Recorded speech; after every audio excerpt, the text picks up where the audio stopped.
ఈ దేవాలయంలోని స్తంభాన్ని తాకినప్పుడు సప్త స్వరాలు వినిపిస్తాయి. హలో ఫ్రెండ్స్, మన హిందూ దేవాలయాల్లో ఉన్న మిస్టరీస్, అద్భుతాలు మరెక్కడా ఉండవండి.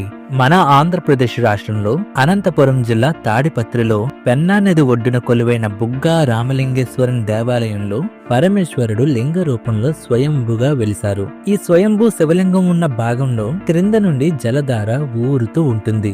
ఇక్కడ సీజన్స్ తో సంబంధం లేకుండా సంవత్సరం పొడవునా నీటి ఓట ఊరుతూనే ఉంటుంది. అందుకే ఈ స్వామిని బుగ్గా రామలింగేశ్వర స్వామి అని పిలుచుకుంటారు. బుగ్గా అంటే నీటి ఊట అనే అర్థం. సాధారణంగా హిందూ దేవాలయాలలో దేవీ దేవతలు తూర్పు ముఖంగా ఉంటారు. కానీ ఈ దేవాలయంలో శివలింగం పశ్చిమాభిముఖంగా ఉండటం విశేషం. ఈ ఆలయంలోని విష్ణు మందిరం ముందు 7 చిన్న స్తంభాలుంటాయి. వాటిని తాకినప్పుడు సప్తస్వరాల శబ్దం వినిపించేలా నిర్మించడం జరిగింది. ఇలాంటి అద్భుతం మన ఆంధ్రప్రదేశ్ లో ఉండడం మన అదృష్టం అని చెప్పుకోవాలి.